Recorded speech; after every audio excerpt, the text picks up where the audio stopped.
to present to you what's going on in Pine Ridge, South Dakota and White Clay, Nebraska. Could you imagine living in a society where 85% of the people suffer from alcoholism, the possession of alcohol is prohibited, and living 400 yards away from a town that thrives off of your alcohol dependence? The population of Pine Ridge is about 30,000 people. They have a median income of about $2,600 to $3,500 per year. The unemployment rate is extremely high at 83 to 85%. There are a few small industries providing work on the reservations, but most of the population reside on welfare and food stamps. The teenage suicide rate is 150% higher than the U.S. national average. More than half of the adults suffer from alcoholism, diabetes, heart disease, cancer, and malnutrition. The government and the Indian nations agreed to provide adequate medical care for Indians in return for vast quantities of land. Preventive care is extremely rare, but the reservations did build a new hospital. It only houses 46 hospital beds, and the hospital was built without a detox center. Alcoholism rate is estimated as high as 80%. Pine Ridge is a dry Native American reservation, so the possession of alcoholic beverages are prohibited under the tribal law. This photo right here shows the Native Americans drinking on the streets of White Clay, where they purchase the beer because they are not allowed to drink in Pine Ridge. And the city of White Clay is 400 yards away from the town of White Clay, or Pine Ridge. So White Clay has a population of 14 people. There are 4 liquor stores. They sell over 4.1 million cans of beer each year, grossing about $3 million in sales, and they sell around 11,000 cans of beer each day.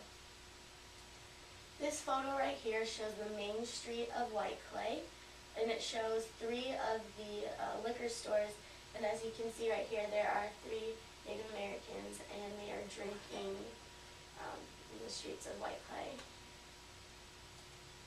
So some of the illegal activities that are taking place in White Clay, retailers and drug distributors participate in the smuggling into the Pine Ridge Reservation, trading alcohol for sex, loitering at the premises of alcohol retailers with open containers, the inability of Nebraska liquor commissions to stop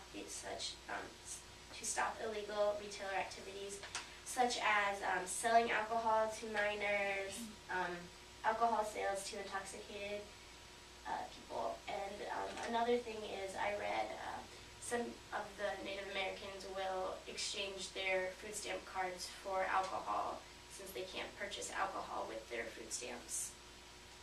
So why doesn't Nebraska stop White Clay? There's no law enforcement in White Clay. Due to that, many Native Americans have died on the streets of White Clay, and still Nebraska fails to uphold state laws and police in White Clay. The Sheridan County patrols a large area and does not have enough money to have an officer in White Clay, and Nebraska collects $300,000 in taxes from the sale of beer in White Clay per year. So the resulting problem of having White Clay around is the alcoholism death rate is 1,622% higher than the national population mean. The poverty rate is 365% higher. 1 in 4 infants are born with fetal alcohol syndrome.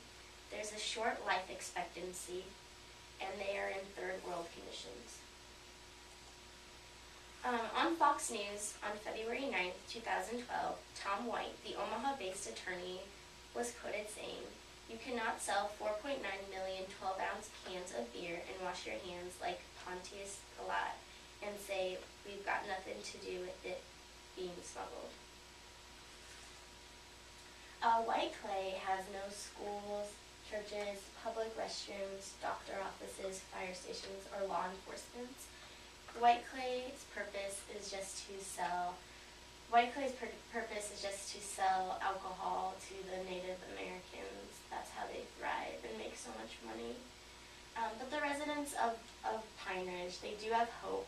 There are some small nonprofit organizations and volunteer work that bring in money to build schools and fund different programs.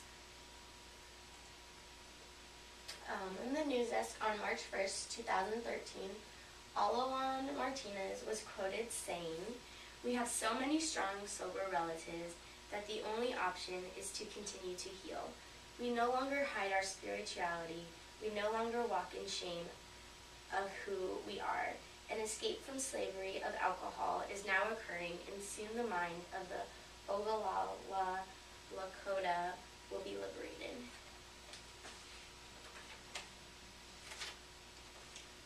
The owners of White Clay claim that they're not doing anything illegal, which is true. They are allowed to have the liquor stores, but it's more of an issue of morals versus the free market. There are different awareness groups for White Clay. There is a student-led organization. It's between UNO, and Creighton University. The students in the groups, they personally boycotted the Anheuser-Busch products, and they demanded for the closing of White Clay liquor stores. The future of Pine Ridge is bright. The government does not decide for the people. We should know the difference between right and wrong, so that the future of Pine Ridge will be bright for the children. That's it.